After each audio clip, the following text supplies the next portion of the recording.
kurindana bwihunikira nisinzira izamirinda bisiraye ihora imaso nisinzira. Haleluya. Igitondo cyiza bwoko bw'Imana, mwese turabashuje mu izina rya Yesu. Abadukurikiye, abari bugufi, abari kure mwese, tubahaye ikaze muri uyu mwanya mwiza, umwanya tutangira umunsi dusenga kandi duhanurira umunsi. Ariko muri iki gitondo turahanurira iki cyumweru twinjiyemo, duhanurira ku buzima bwacu, duhanurira imibereho yacu, duhanurira iki cyumweru kugira ngo kizabe icyumweru kidasanzwe ku buzima bwacu. Munyemerere dushima Imana, hanyuma turagaruka twumva ijambo ry'Imana. Mana nkuru, Mana ikomeye kandi Mana ihambaye, turagushimye kandi tuguhaye icyubahiro. Mana tugushize hejuru nk'Imana yo kwizerwa kandi yo kwiringirwa. Turagushimye kubw'icyumweru gitambutse wabaye mu ruhande rwacu, tugeze muri iki cyumweru Mwami tugikanagiyemo. Turagushimye kubw'uburinzi bwawe, tugushimye kuko watubereye Imana. Mwami Yesu, twaragutakiye, uratwumva, uradutabara. Mwami Yesu, wakoze ibikomeye ku buzima bwacu tudashobora kurondorwa. Mwami Imana, ibyo tubonesha amaso n'ibyo tutabonesheje amaso, wabaye mu ruhande rwacu, waraturinze. Ababisha mu gihe Mwami Imana data baduhagurukiraga, wahatubereye Imana, watubereye imbaraga, watubereye ibyiringiro. Turagushimye muri iki gitondo kidasanzwe, kandi Nyagasani data imitima yacu irabihamya yuko turi amahoro. Turabyutse biremera, turagenda biremera, turavuze birakunda. Mwami wemere Nyagasani data igitambo cyacu cyo muri iki gitondo, Mwami twumve kandi utwumvire Papa. Imitima yacu iciye bugufi Mwami kugira ngo icyubahiro kibi cyawe. Duciye bugufi Mwami Imana data kugira ngo Uwiteka Mwami izina ryawe ari ryo rishirwa hejuru mu banyamahanga, mu batakuzi data bamenye Imana ikomeye kandi Imana ihambaye. Urakoze Mwami Yesu. Reka Mwami Imana twemere kandi tuvugane natwe ubuzima Mwami Imana data bw'umuntu wese udukurikiranye. Ndakwingize Mwami nibusigara uko bumeze, ahubwo Mwami Yesu musure kandi ugira icyo ukora kandi ugira icyo urema ku buzima bwe. Shimwe ni ryawe Mwami none n'iteka ryose. Amen. Imana yacu ishimwe cyane. Turashimye Imana rero yuko turi amahoro. Dushimye Imana ku bwawe wowe dukurikira kandi warangiza ukabitwereka. Imana iguha umugisha, Imana ikugirire neza. Muri iki gitondo zindutswe mfashwa n'ijambo riri muri ubutumwa bwiza bwa Yesu Kristo uko bwanditswe na Yohana ibice 21 umurongo wa mbere gusa. Ziravuga ngo Yesu yiyereka abigishwa be ku nyanja ya Tiberiya. Nanjye ndimo ndakubwira ngo iki cyumweru Imana ikwiyereke, Imana igusure, Imana ikugenderere, Imana ikora ibintu bikomeye ku buzima bwawe.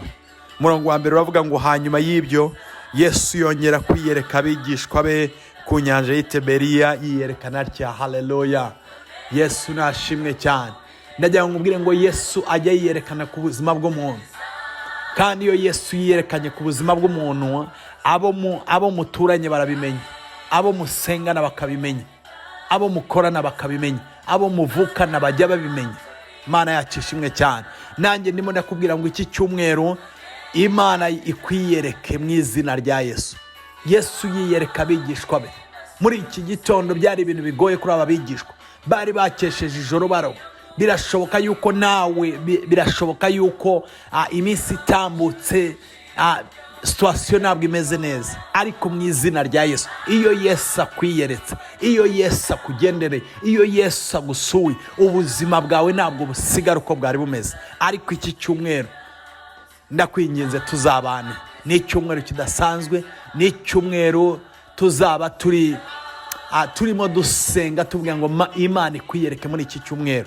Imana igendere buri muntu wese, Imana igusure. Imana, reka nkubwire, aba bigishwa bari barabonye Yesu, bari baragendanye nawe, bari bamuzi, ariko yongera kubiyereka mu yindi shusho.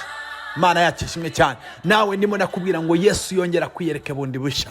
Hari uburyo warumumenyeremo, hari uburyo wamubonye, ariko mu izina rya Yesu ndasenze ngo Imana yongere kwiyereke bundi bushya.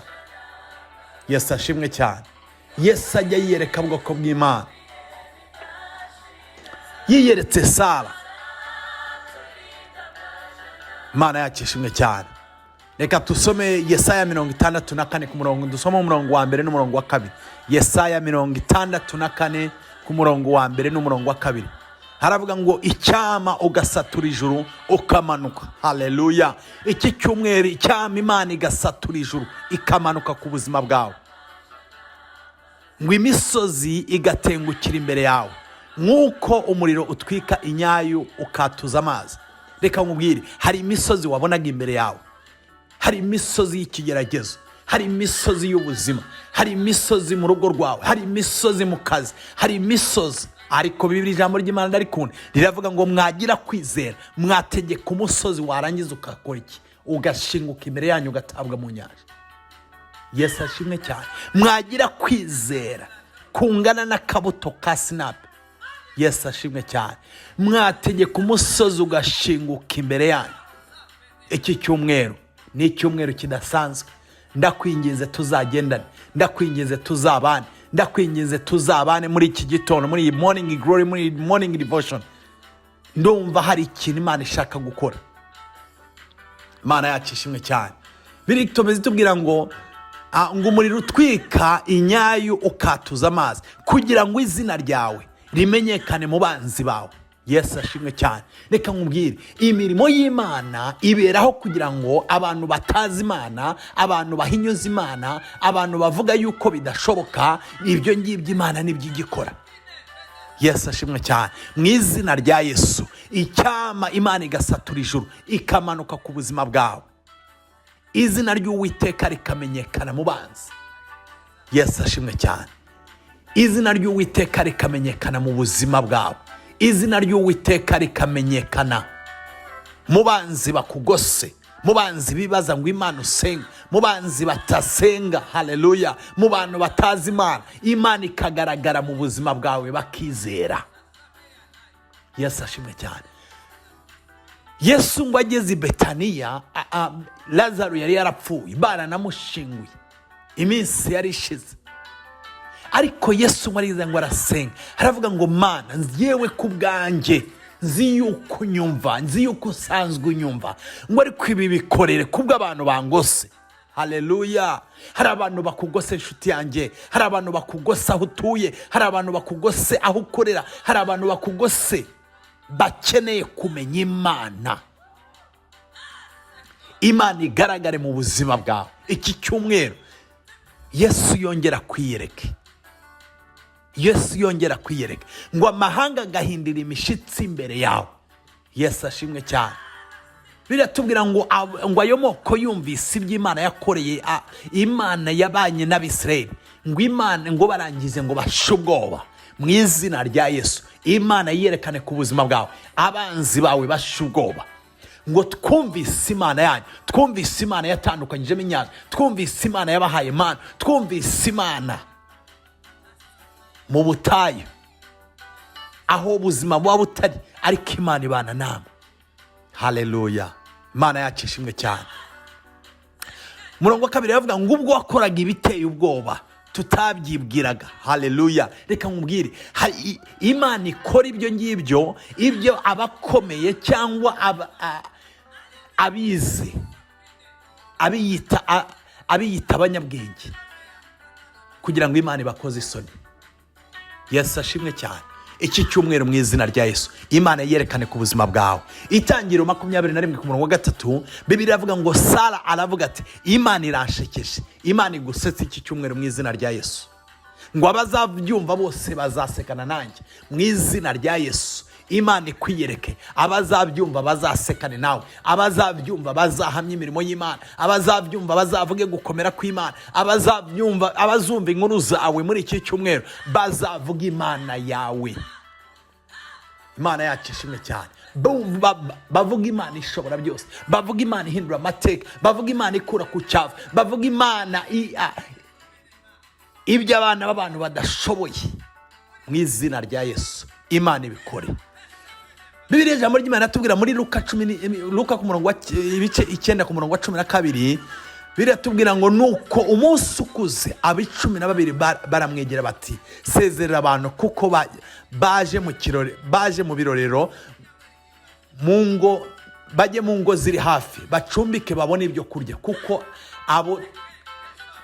aho turi ari mu kidaturwa. Yesu ashimwe cyane. Yesu yari ari kumwe n'abantu bamugose, ariko ngo bari bamaze iminsi ababwiriza ubutumwa, bari bashonje. Reka nkubwire, ariko ngo bari batuye mu kidaturwa, ahatari ibiryo, ahatari iki, ahatari amazi. Reka nkubwire, mu kidaturwa waba uherereyemo, mu kidaturwa waba umazemo iminsi, mu kidaturwa waba urimo, reka nkubwire ngo Imana igihaza no mu kidaturwa. Bibiliya tubwira ku murongo wa 17 ngo nuko bararya bose barahaga, bateranye ubuvungukira, busigaye bwuzura inongo 12.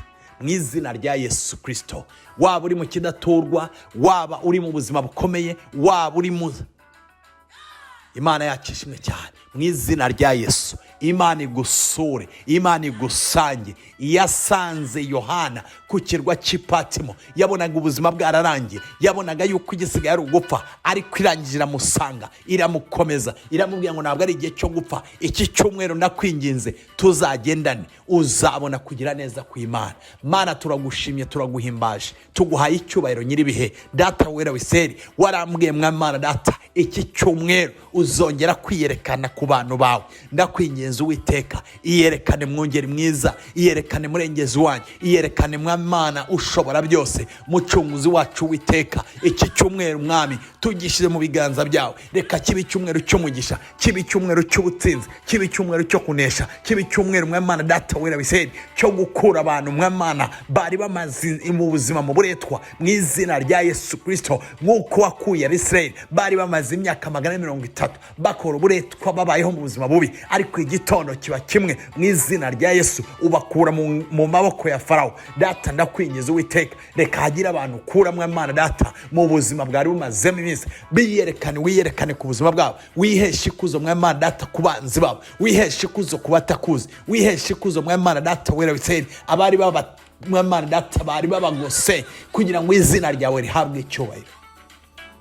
Urakoze Mwami, turagushimiye Mana, tuguhaye icyubahiro data, tuguhaye icyubahiro. Izina ryawe ryubahwe, ubwami bwawe reka buze, ibyo ushaka reka bikorwe muri iki cyumweru. Reka tubone ubwiza bwawe, reka tubone icyubahiro cyawe. Reka Mana data gukomera kuba kwawe, imbaraga zawe zigaragare, icyubahiro kibi cyawe. Mu izina rya Yesu, urwanye ibiturwanya, uneshe ibiduhagurukiye, muri byari biduteye ubwoba. Mu izina rya Yesu Kristo, reka imirimo yawe nyagasani data yiyerekane mu bwoko bwawe, yiyerekane mu bana bawe. Mu izina rya Yesu Kristo data turasenze kandi turizeye, amen. Mana iguhe umugisha wowe twari turi kumwe. Ndakwinginze iki cyumweru ntuzagisibe, kuko turumva hari ubuntu bw'Imana, kuko turumva hari ugukora kw'Imana, kuko turumva hari imbaraga z'Imana. Haleluya. Mana bagire neza, mugire umunsi mwiza, utangire icyumweru, kandi kubaho kw'Imana kube ku buzima bwa buri wese. Shalom.